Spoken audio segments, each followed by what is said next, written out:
देखा शनिदेव, आपकी वक्र दृष्टि का मुझ पर कोई प्रभाव नहीं हुआ। प्रभु, आपके वरदान के कारण मेरी वक्र दृष्टि के प्रकोप से ना तो कोई देव सुरक्षित रह सकते हैं, न ही मानव, दानव और ना ही स्वयं आप प्रभु।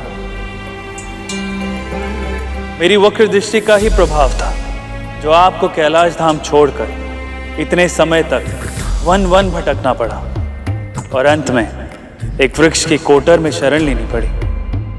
परंतु मुझे सत्य का आभास है प्रभु, और सत्य ये है कि आज आपने मेरी वक्र दृष्टि के प्रभाव को सार्थक कर इस संसार में मेरी मान्यता को और वृद्धि दे दी। इस आशीर्वाद के लिए मैं आपका कोटि कोटि धन्यवाद करता हूं प्रभु। आशीर्वाद भी उसे ही प्राप्त होता है जो उसके योग्य होता है, और इस संसार में आपसे योग्य और कौन है। आज से चिरकाल तक आपको आपके न्याय के लिए जाना जाएगा।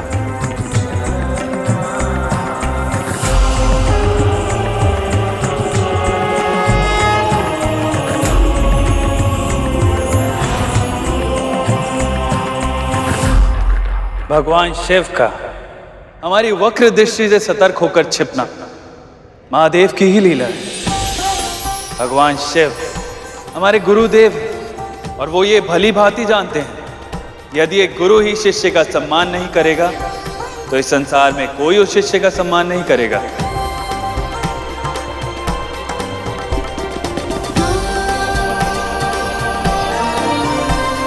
आप अपनी बातों से मुझे बहला रहे हैं स्वामी।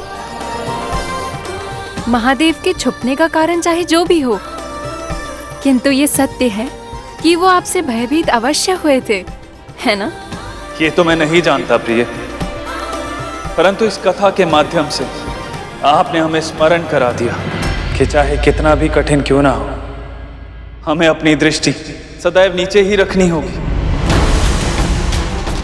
और हम चाह कर भी आपको इन नेत्रों से कभी नहीं देख पाएंगे।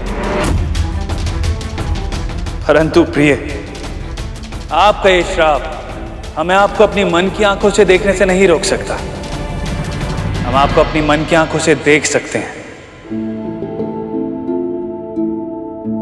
आपका अनुभव कर पा रहा हूं। कितनी सुंदर लग रही हैं आप, भोर की ओस की तरह शीतल, फिर भी प्रेम की ऊष्मा से भरपूर, देह को सुख का अनुभव कराने वाली वर्षा की तरह भावनाओं से ओतप्रोत।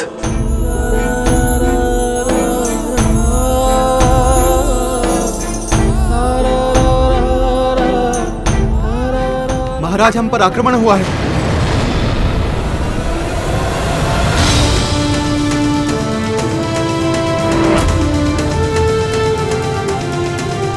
मेरी दृष्टि के प्रकोप से महादेव भी सतर्क होकर छिप जाते हैं, तो कौन है ये मूर्ख जिसने बिना आमंत्रण के मेरे गृह में प्रवेश करने का दुस्साहस किया?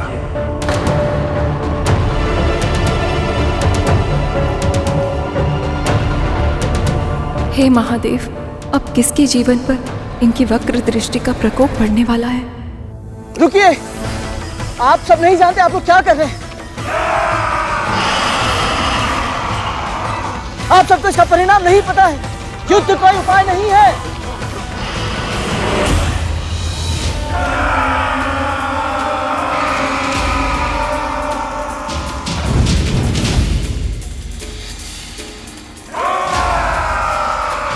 आप दोनों समझ नहीं रहे कि हम ये कितनी बड़ी भूल कर रहे हैं। मैं कह रहा हूं रुक जाइए, अब भी समय है। मैं कहता हूं रुक जाइए।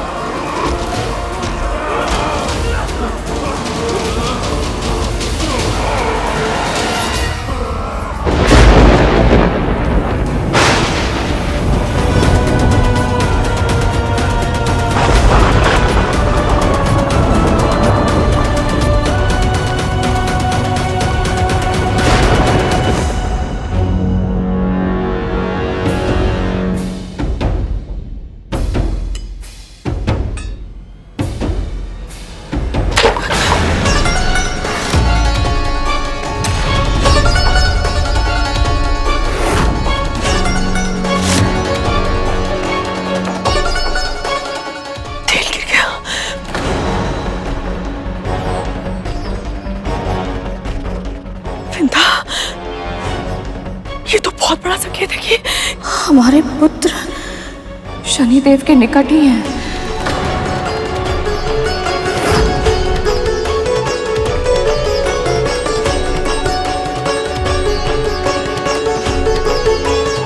अवश्य है गरुड़, जानबूझ के हमारे भाइयों को अपने साथ लेकर के आ।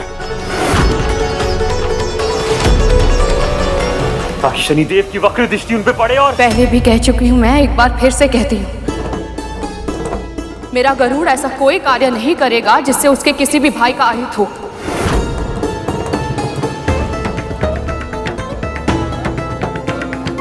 आपके पुत्रों को अपना दायित्व मानकर उनकी रक्षा करेगा।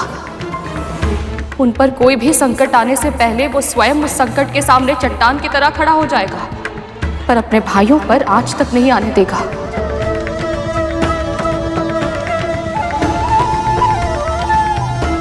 बस हमारे पुत्र कुछ ऐसा ना कर दें जिससे शनिदेव रुष्ट हो जाए।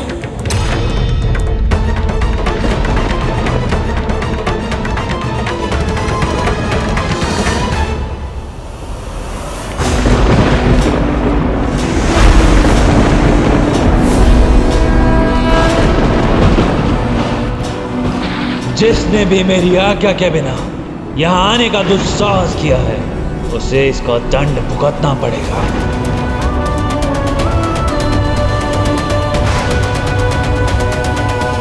ये कैसा विचित्र परिवर्तन है वातावरण में, कहीं कुछ अनर्थ तो नहीं होने वाला है?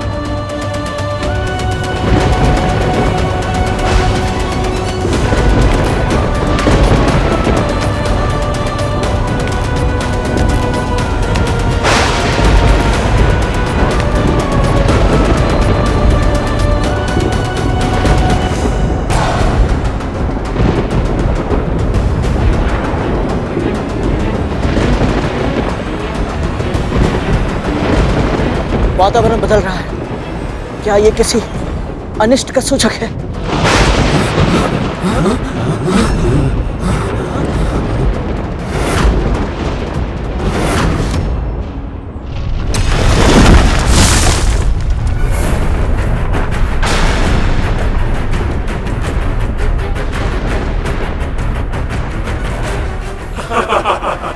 संभल कर, इसके किनारे बहुत तीक्ष्ण हैं।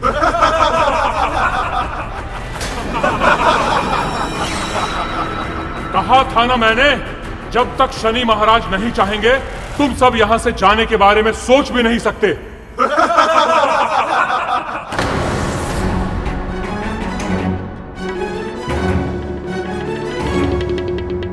ऐसी कठिन परिस्थिति में क्या कर सकता हूं मैं? अपने नाग भाइयों को छोड़कर जा भी नहीं सकता। बड़ी माँ ने मुझ पर विश्वास करके इन्हें मेरे साथ भेजा था। बंदी बन गए हम सब, पर मैं इस कारागार में नहीं रह सकता। मुझे घर जाना है।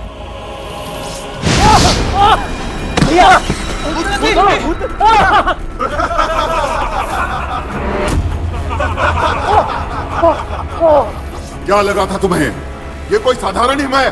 शनि ग्रह है ये। कोई भी वस्तु जैसी दिखाई देती है वैसी होती नहीं, और जैसी होती है वैसी दिखती नहीं। जैसे तुम सब जीवित हो, इसका अर्थ ये नहीं कि तुम सुरक्षित भी हो। बस अब यही समझ लो कि शनि महाराज ने अभी यह निर्णय नहीं लिया है कि तुम्हें कौन सा दंड दें और कौन सा नहीं। अब हम क्या करें? तुम तो इतने शक्तिशाली हो गरुड़, शीघ्र ही हम यहाँ से बाहर निकालो, नहीं तो। शनिदेव की शक्ति के सामने मेरी शक्ति किसी योग्य नहीं है, और इस ग्रह का गुरुत्वाकर्षण इतना अधिक है कि अपना पूरा बल लगाकर यहाँ से उड़ना तो दूर, अपने पंख भी फड़फड़ा नहीं सकता। तो हमें क्या करना चाहिए? समर्पण।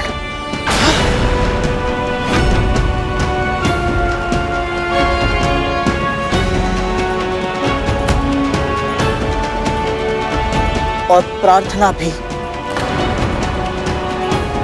कि शनिदेव की वक्र दृष्टि हम पर ना पड़े। पर गरुड़, तुमने असुर सेना, महाराज बलि किसी के सामने घुटने नहीं टेके, तो फिर आज शनि महाराज के आने से पहले ही तुम क्यों?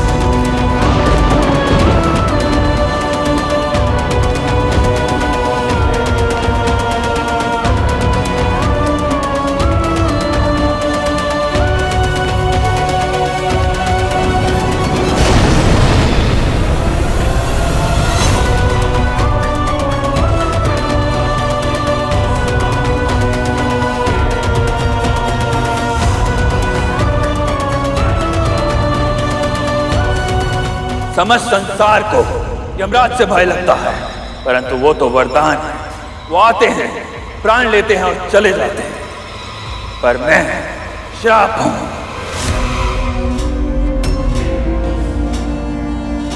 मैं जीवन का अंत नहीं करता, परंतु जीवन को मृत्यु से भी भयानक बना देता हूं। मेरी दृष्टि से कोई नहीं बच सकता, और जिस पर भी मेरी वक्र दृष्टि पड़ जाती है उसका संपूर्ण विनाश होना निश्चित है।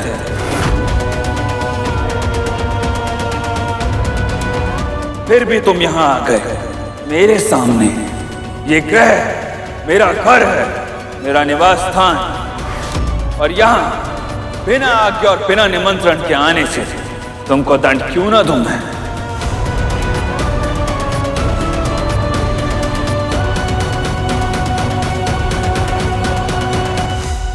तेरा चौथा संस्कार है दृष्टि नीचे रखना।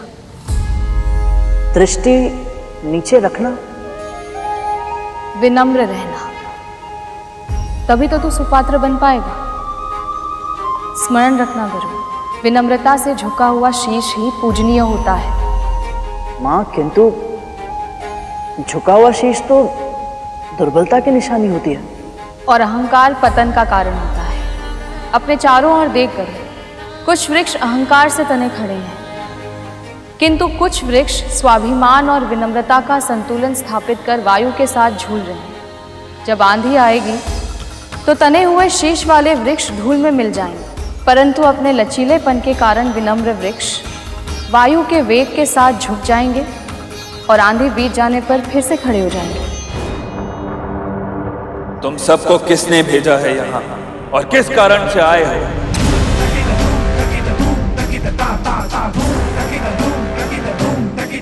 शीघ्र बताओ, अन्यथा मेरा प्रकोप सहने के लिए तैयार हो जाओ।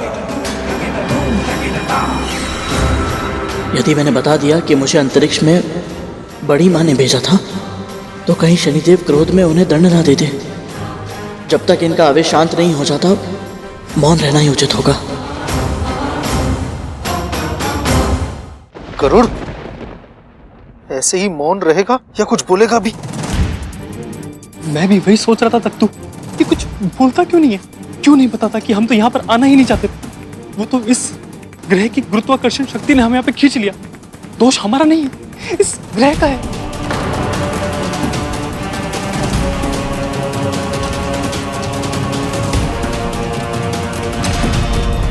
ये सब तो नाग है, उड़ नहीं सकते, तो तुम ही हो जो इन सबको यहां लेकर आए हैं। और यहां जो कुछ भी हुआ उसका दायित्व तुम्हारा है। यदि इसी क्षण तुमने मुझे सत्य नहीं बताया तो मैं तुम पर अपनी वक्र दृष्टि डालने के लिए विवश हो जाऊंगा।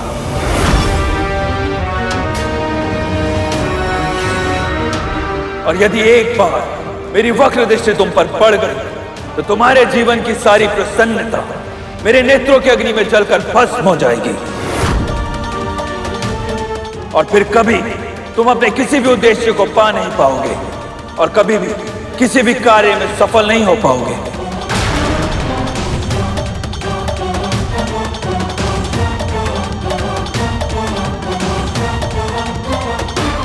मैं ऐसा नहीं होने दे सकता। यदि सच में मेरे जीवन में शनि की साढ़े साथी लग गई तो मैं माँ को दास्ता से मुक्त कैसे कराऊंगा? मुझे इन्हें सत्य बताना ही होगा, और मैं नागों के लिए संकट का कारण नहीं बन सकता। तो फिर क्या करूं मैं? माँ,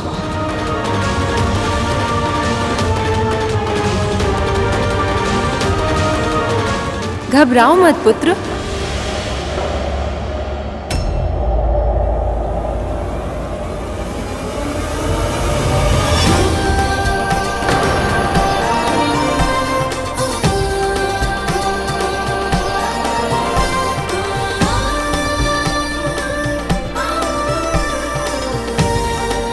मेरे पति न्याय के देवता हैं।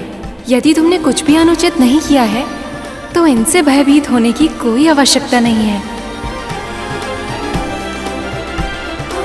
जो भी मन में है स्पष्ट रूप से कहो।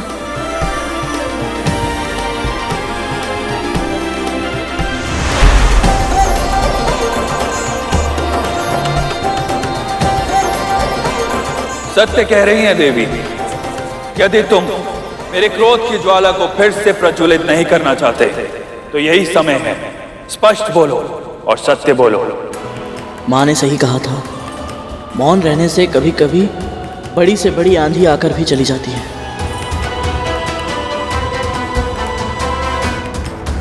शनिदेव और देवी धामिनी को महर्षि कश्यप और माँ विंता के पुत्र गरुड़ का सादर प्रणाम। सत्य ये है कि मैं अपनी बड़ी माँ के आदेशों का पालन करते हुए अपने नाग भाइयों को सूर्यलोक लेकर जा रहा था, परंतु उल्का पिंडों की वर्षा के कारण हम अपना पथ भटक कर यहाँ आ पहुंचे। आपके सैनिकों ने हमें शत्रु समझा और हमें बंदी बनाने का प्रयास किया, और मेरे नाग भाइयों ने भी अपने स्वभाव अनुसार इनका विरोध किया, और यह युद्ध कब आरंभ हो गया पता ही नहीं चला। परंतु शनिदेव, मेरे और मेरे भाइयों के मन में इस ग्रह के निवासियों के लिए कोई दुर्भावना नहीं है, बल्कि मुझे तो ऐसा लगता है कि अवश्य ही मैंने कोई शुभ कार्य किए होंगे कि मुझे आपके दर्शन करने का अवसर प्राप्त हुआ। मैं धन्य हुआ देव। मेरे दर्शन करना तो दूर, समस्त संसार मेरी छाया से भी परे रहना चाहता है, और तुमने कहा तुम्हें हमारे दर्शन करके अच्छा लगा। यदि तुम हमसे भेंट करके इतने ही प्रसन्न हो तो अभी तक मौन क्यों थे? मैं मानता हूँ शनिदेव कि आपके विश्राम में बाधा डालने के बाद, आपके हाथ में त्रिशूल देखने के बाद मैं कुछ समय के लिए भयभीत अवश्य हो गया था, परंतु आपके विषय में मेरी माँ ने मुझे जो कुछ बताया है उसका स्मरण करने के बाद आप मेरे लिए भय का कारण नहीं, वंदनीय है।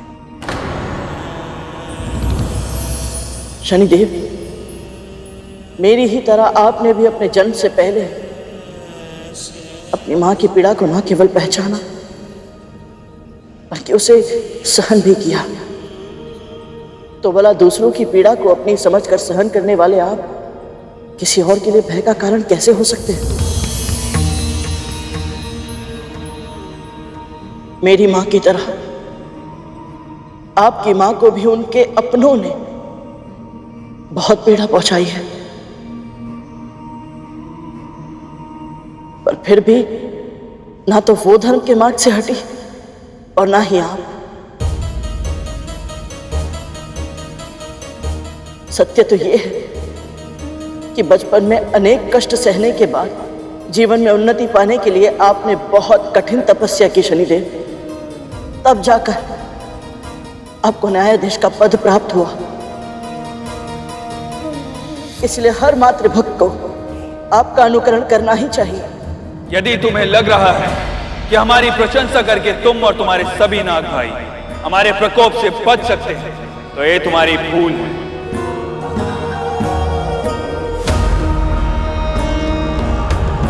तुम जानते ही क्या हो हमारे बारे में? मेरी माँ ने आपके विषय में मुझे बहुत कुछ बताया है शनिदेव। क्या सच में तुम्हारी माँ ने मेरे पति के जीवन की कथा सुनाई है तुम्हें? हाँ देवी। तो फिर मैं वो पूरी कथा जानना चाहूंगी, क्या तुम मुझे बताओगे? शनिदेव के सामने इनकी स्तुति करना, इससे बड़ा सौभाग्य मिले और क्या हो सकता है? अवश्य। यदि तुम्हें लग रहा है कि मेरी पत्नी ने तुम्हें यहां से सुरक्षित निकलने का मार्ग सुझा दिया तो ध्यान रहे, मैं न्यायाधीश हूं और मेरी यह प्रशंसा मुझे न्याय करने से नहीं रोक सकती। देवी धामिनी की इच्छा है, इसलिए मैं तुम्हें अपनी कथा सुनाने का अवसर देता हूं। परंतु स्मरण रहे, अगर इस कथा का एक शब्द भी असत्य हुआ तो तुम और तुम्हारे सभी भाइयों को मेरा प्रकोप सहना होगा।